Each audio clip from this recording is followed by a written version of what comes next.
제가 오늘 강의 제목으로 잡은 것은 Impossible is nothing. 우선 많이 본 것 같지 않아요? 예, 세계적인 스포츠웨어 회사의 광고 문구입니다. 우리말로 해석하면 불가능, 그것은 아무것도 아니다. Nothing, nothing. 우리 애터미 세븐업이라는 것이 있습니다. 맨 번째가 드레스업. 이것은 외모를, 복장을 깔끔하게 하자. 심리학에 게슈탈트 심리학이라는 게 있습니다. 그 게슈탈트 심리학은 인간의 행동이라든가 사물을 전체적으로 보는 겁니다. 쉽게 말하면. 그런데 여기에서 첫인상이라는 게 있어요. First impression이 어떻게 형성되는가. 이 게슈탈트 심리학자들의 연구에 의하면 첫인상이 가장 강하게 남는답니다. 그런데 그 첫인상에서 받은 그 사람에 대한 인식을 바꾸려면요, 시간이 얼마나 걸리냐 하면 적어도 60번은 만나야 첫인상을 바꿀 수 있답니다. 첫인상이 그렇게 중요해요. 강하게 나가는 거예요. 첫인상을 형성하는 데 있어서 가장 중요한 요소가 두 개인데, 하나는 그 사람의 외모의 준수함, 또 하나는 복장, 두 가지랍니다. 클린업, 샷업, 쇼업, 샷업, 페이업, 그 다음에 치어업이 있는데요. 이건 다음 기회에 얘기를 하고, 오늘 제가 주제로 하려고 하는 것은 마지막 never give up입니다. never give up. 절대로 포기하지 마라. 절대로 포기하지 마라. 왜냐하면 impossible is nothing. 불가능한 것은 아무것도 아니기 때문입니다. 포기하는 것, never give up. 절대 포기하지 말라고 그랬어요. 마쓰시다 고노스케죠. 일본 1000년 동안에 일본 국민들에게 설문조사를 하면 과거 1000년 동안 가장 유능한 경영인, 가장 존경하는 경영인으로 이분이 뽑힙니다. 실패해서 그치고 마니까 실패가 되는 것이다. 성공하는 데까지 계속하면 성공이 되는 것이다. 이것은 마치 인디언들이 비가 올 때까지 기우제를 치는 것하고 똑같은 현상이에요. 이분은 이런 얘기를 할 수 있었던 게 가장 불우한 환경에서 성공을 했거든요. 폴 마이어, 인생에서 실패한 사람의 90%는 진짜로 실패한 것이 아니다. 그들은 다만 그만두었을 뿐이다. 어떻게, 이 사람도 맨 나중에 결론에서 이 사람은 다시 설명하겠지만 가장 불우한 환경에서 지금은 세계적인 대부호입니다. 그 밑에 거느리고 있는 기업이 40개가 넘는 미국의 아주 거부 중에 한 사람인데, 자기가 어떻게 성공했는가를 자기가 연구를 하라고 연구소를 만들어 연구를 했어요.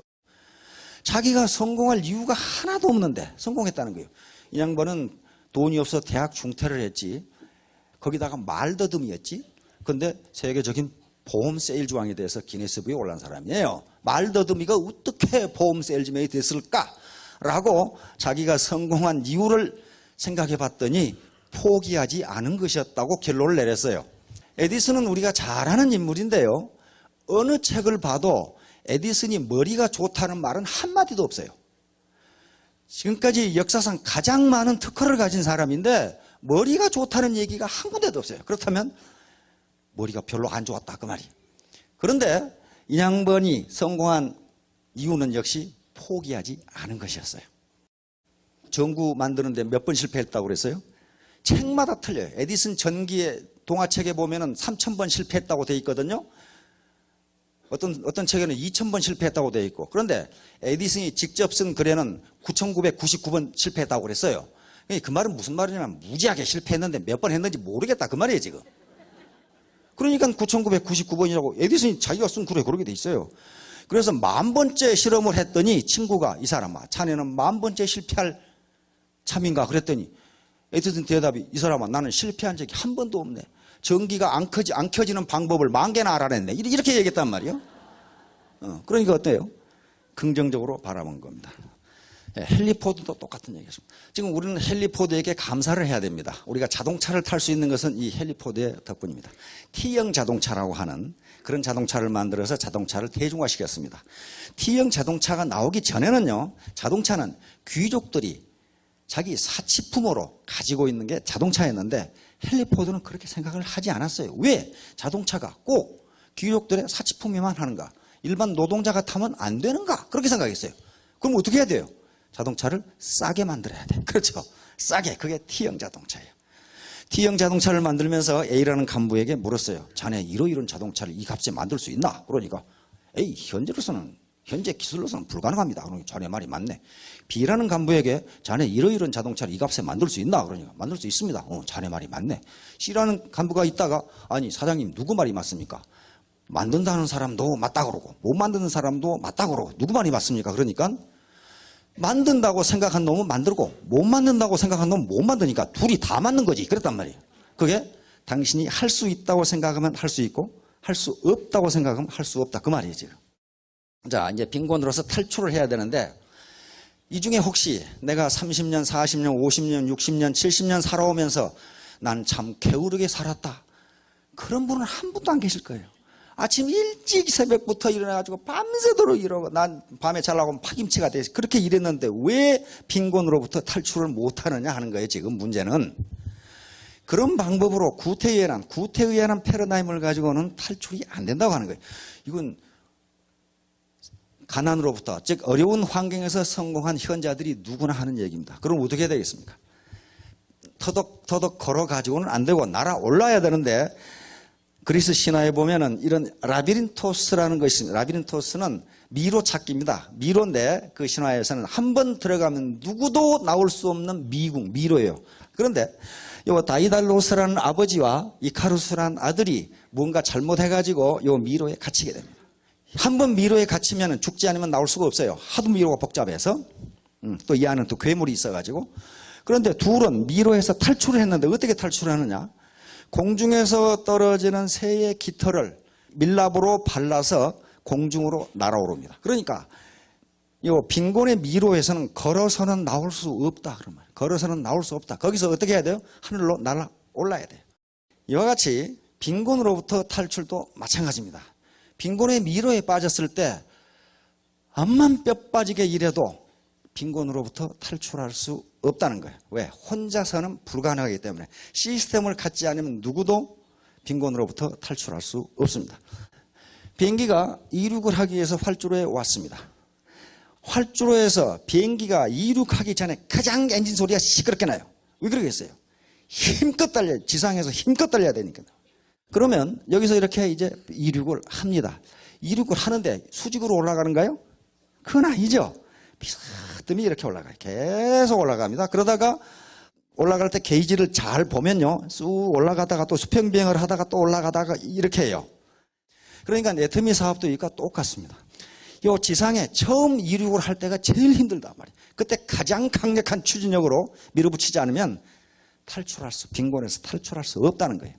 그리고 이와 같이 이륙에서 순환 고도로 올라갈 때에도 바로 수직으로 올라가는 게 아니다. 계속적으로 좀 올라가다가 수평으로 갔다 이런 식으로 가서 순환 고도에 올라간다. 순환 고도에 올라가서 비행기가 날기 시작하면 그때는 엔진을 멈춰도 되느냐? 그렇지가 않아요. 거기에서도 일정한 추진력을 뿜지 않으면 비행기는 추락합니다. 왜 그래요? 지구의 중력 때문에 그렇습니다. 이것도 로켓도 쏴 올려야 된단 말이에요. 이게 올라가려면요, 요 무게만큼 요 뒤로 뿜는 것이 같아야 됩니다. 이게 작용, 반작용 법칙 아니에요? 그런데 이걸 잡아다니는 게 있어요. 뭐겠어요, 그게? 그게 지구 중력이에요. 적어도 지구 중력이 로켓을 잡아다니는 힘보다 추진력이 세야 지구를 박차고 올라가게 돼 있어요.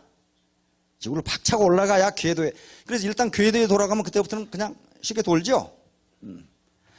그런데 애터미 사업도 마찬가지예요. 이게 땅에서 박차고 올라가서 빈곤으로부터 탈출을 해야 되는데 못 올라가게 바지가랭이를 잡고 늘어진 놈이 있다. 그런 말이에요. 누가 늘어지느냐? 자존심이라는 놈이. 고정관념, 부정적인 생각, 결의 부족, 결심 부족이죠. 이런 생각, 그 다음에 자고하는 마음, 열정 부족, 사랑 부족, 이건 우리 박광길 회장님 늘 강조하는 거예요. 이걸 못하는 건 가족이나 자녀나 부모나 또는 친인척 또는 형제간들에 대한 사랑이 부족하기 때문에 사랑 부족.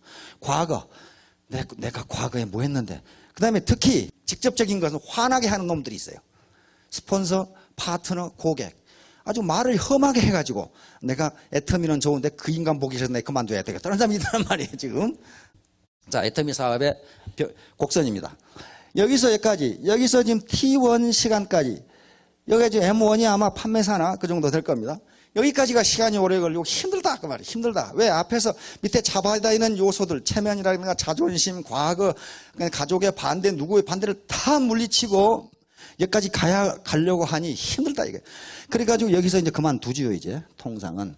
그러나 여기까지 지금 활주로를 질주해가지고 비행기가 겨우 떴어요. 떴으면은 여기서부터는 이제 이렇게 올라가는 점입니다. 그러면 계속적으로 올라가느냐? 지점까지 오면은 일정 수준까지 오면은 다시 곡선이 이걸 미분하면 기울기가 점점 적어집니다. 적어지면 그래서 어떤 일정 수준에 딱 머무르요. 대략 한 5천만 원 전후 여기서 머무릅니다. 그러니까 여기에 지금 로얄들이 계시지만은 먼저 달려갔을 뿐이지 여러분들도 포기하지 않고 네버 기브업 절대 포기하지 않고 가면은 어디서 만나요? 여기서 만나게 돼 있다. 가장 중요한 점은 T1 시점까지 자기의 동력을 전부 발휘해서 밀고 나가는 겁니다. 통상 우리는 이걸 초기 100일이다 이렇게 부릅니다. 대나무에서 얻는 경우. 담양의 대나무 사진인데요. 일본에는 지진이 많습니다. 지진이 많은데 어떤 책에 보니까 일본인들이 지진이 나면 대나무 밭으로 도망간답니다. 대나무 뿌리는 굉장히 약한데 서로 밀접하게 이렇게 네트워크를 연결하고 있어가지고 다른 땅은 다 무너져도 대나무 밭은 무너지지가 않는데요.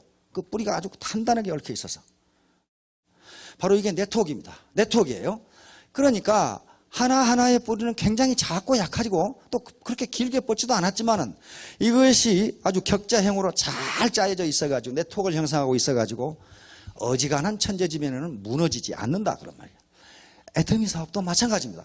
이건 휴먼 네트워크인데 인간 네트워크, 인간 그물망이거든요.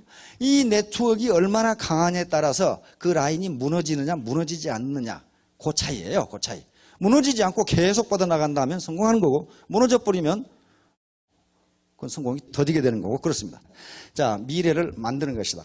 미래는 자기에게 그냥 오는 게 아니고 자기가 만들어가야 되는 것이다. 가만히 생각해 보세요. 자기 미래는 자기가 틀림없이 만들어갑니다. 내가 어느 대학에 무슨 과를 가서 뭐가 되어야 되겠다고 지금부터 만들어가는 거예요. 만들어가는 거지. 가만히 있으니까 내가 과학자가 됐다, 내가 장교가 됐다 그렇게 되지를 않아요. 자기가 만드는 거예요. 그래서 현자들이 벌써 이런 말을 해놨어요. 미래를 예측하는 최상의 방법은 미래를 창조하는 것이다. 드라카라는 현대 경영학을 만든 분입니다. 미래를 예측하는 최상의 방법은 미래를 만들어내는 앨런 케이, 미국의 저명한 컴퓨터 학자입니다. 엘빈 토플러, 미래학자죠. 미래가 아직 오지 않은 것이 아니라 우리가 아직 만들지 못했을 뿐이다. 다시 말하면 내가 부자가 되는 시기가 아직 안 온 것이 아니라 내가 5년 전, 10년 전에 내가 부자가 되는 것을 내가 만들지 못했다 그러면. 절대로 미래는 내가 뭐가 돼야 되겠다고 꿈만 꾸어서는 되지 않습니다. 그렇게 되도록 만들어 나가야 돼요. 자, 그러면 이제 이제 미래 만들기인데 이 성공함수입니다. 성공함수 간단해요. X는 자기 노력, Y는 주변의 도움, Z는 운입니다. 요 세 개는요, 각각 독립되어 있는 것이 아니고 서로 밀접하게 연결되어 있습니다. 자기 노력을 아무것도 안 넣는데 누가 주변에서 도와주더라. 그걸 가지고 미래 만들기는 되지를 않아요. 누군가 옆에서 도와주려고 하는데 자기는 아무것도 안 한다. 이것도 안 되고 자기는 뼈 빠지게 하는데 주변에 도와주는 놈이 한 놈도 없다. 그것도 안 돼요. 그거 왜 안 도와주겠어요? 왜 안 도와주겠어? 도와줄 만한 이유가 없으니까 그래요. 다시 말하면 더불어 일하려고 하는 생각, 같이 공생하려고 하는 생각이 없고 저만 잘 먹고 잘 살려고 하면은 도와주는 사람이 한 사람도 없어요. 그러면 이 Z 운이라는 것도 내가 열심히 일하고 주변에서 도와주고 그래야 자기에게 운은 꼭 기회인데 기회가 오는 거지. X와 Y가 아무것도 안 하면요 Z가 없어져 버려요. 운이 없습니다. 그래서 이 세 개의 함수는요 더하기 함수가 아니고 곱하기 함수입니다. 곱하기 함수. 다시 말하면 셋 중에 어느 하나만 0이 돼도 소득이 제로가 된다 그런 말이에요. 소득이 제로가 된다. 그러니까 자기 노력과 주변의 도움, 운이 한꺼번에 따라야 된다. 그것이 바로 네트워크를 형성해서 스폰서와 파트너 관계에서 상호 컨설팅을 하고 컨설팅을 받고 상호 도와주고 요게 X, Y, Z가 창출되는 길입니다. 그래서 이 애터미란 도구를 통해서 미래를 만들어 보시기 바랍니다. 미래는 누가 주어지는 것이 아니고 만드는 건데 혼자 만드는 게 아니고 나와 스폰서와 파트너와 회사와 같이 어울려서 만드는 겁니다. 이게 이제 바로 같이 하면은 시너지 효과가 나옵니다. 시너지 효과는 1 플러스 1이 2 이상의 힘이 나오는 걸 시너지 효과라고 합니다.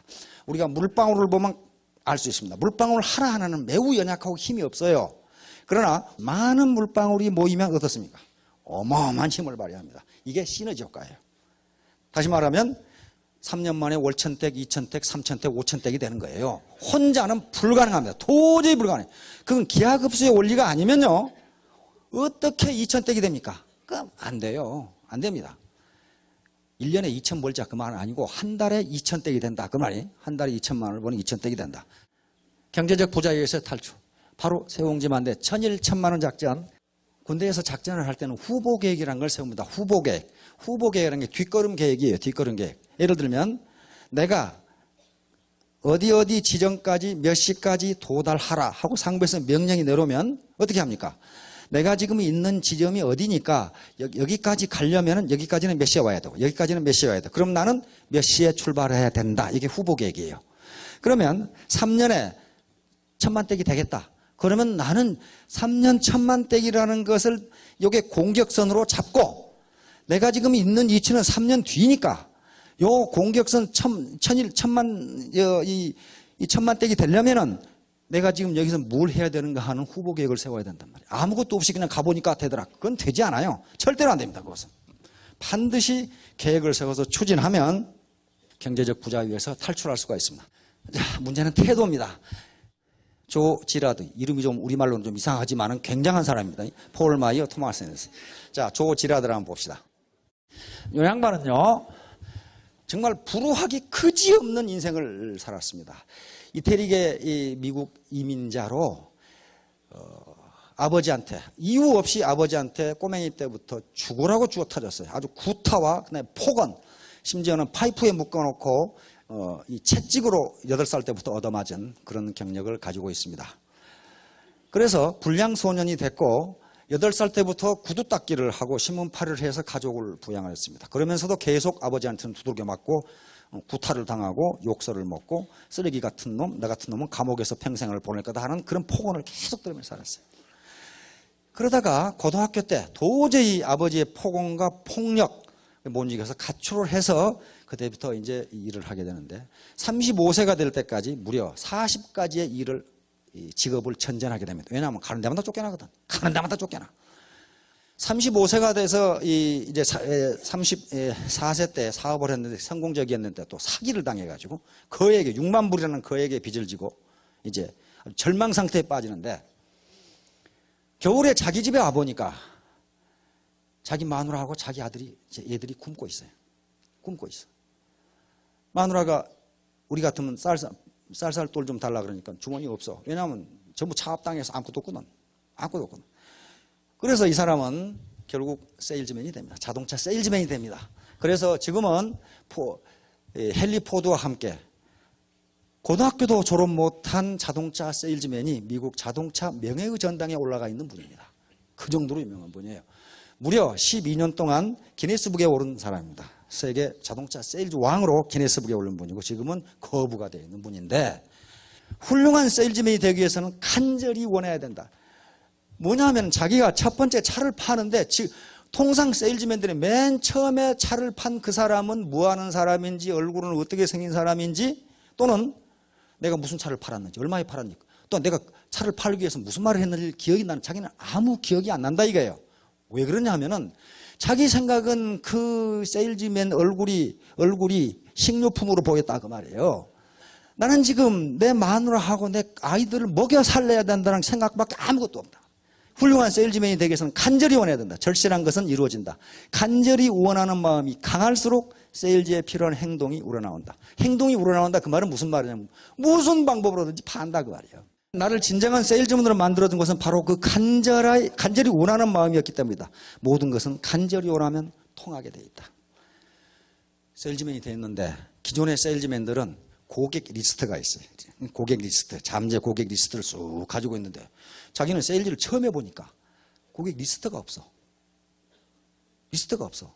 그래서 생각한 게 뭐냐 하면은 전화번호부 인명편 2장, 상호편 2장을 찍어가지고 그걸 가지고 결국은 첫 해에 세일즈 왕이 돼버려요. 첫 해. 어떻게 세일즈왕이 됐는가? 그것은 뭐냐? 절대로 거짓말하지 말아요. 세일즈는 전쟁이다. 그래서 이 양반이 세일즈는 전쟁이다. 그런데 아무도 피해가 없는 전쟁이다. 파는 사람이나 사는 사람이나 상호 이익이 되는 전쟁이다. 그러니까 이런 전쟁은 승리할만 하지 않는가. 그렇죠? 사는 사람 손해 없죠? 애터미 제품 사는 사람 손해 있어요? 파는 사람도 승리하고 사는 사람도 승리하는 거예요. 그러니까 이 사람은 내가 저 사람한테 자동차를 파는 것은 저 사람에게 이익을 주는 일이고 뭐라고 그랬냐면 미국 경제에 이익을 주는 일이다. 내가 이 사람한테 자동차 한 대를 팔면 이 자동차를 만드는데 이 들어가는 부품을 만드는 사람들이 먹고 산다. 그러니 내 세일즈가 얼마나 훌륭한 일이냐. 요 자부심을 가지고 있어요. 우리가 자동차 하나를 거래하면 요 많은 노동자들이 먹고 산다. 그러니 우리는 미국 경제에 얼마나 기여를 하느냐. 그런 생각을 하고 있어요. 이게 간절함이에요. 간절함. 상당히 괜찮은 사람이죠. 폴 마야는 아예 태도가 전부다 그랬어요. 킵이 가난해가지고 깡통 들고 구걸을 하고 있는데 어느 날 어떤 놈이 벤츠를 타고 자기 앞으로 씩 지나간단 말이에요. 기분이 매우 나빠가지고 아니 어떤 놈은 세상에 태어나서 벤츠 타고 돌아다니는데 나는 이게 뭐야 이거 이렇게 된 거야. 그래가지고 그때부터 보험 세일즈를 시작하는데 말을 더듬으니까 57번의 거절입니다. 57번을 보험회사에 찾아다니 다 퇴짜. 한 회사에 들어갔는데 3일 만에 퇴짜. 쫓겨나요. 그런데 결국은 쫓겨나면서 뭐라 그랬냐. 당신들은 지금 세계 제일의 보험 세일즈맨을 쫓아내고 있는 거예요. 아마 곧 후회할 거예요. 그랬단 말이에요. 그런데 곧 후회하게 됐어요. 단 3년 만에 기네스북에 올라갑니다. 보험 세일즈 왕으로. 그래서 지금 백만장자가 돼 있는 양반인데 이 양반도 하는 얘기가 뭐 간절함이에요. 당신이 무엇이든 생생하게 상상하고 열렬하게 원하고 진정으로 믿고 열정적으로 행동 연긴다면 반드시 이루어진다.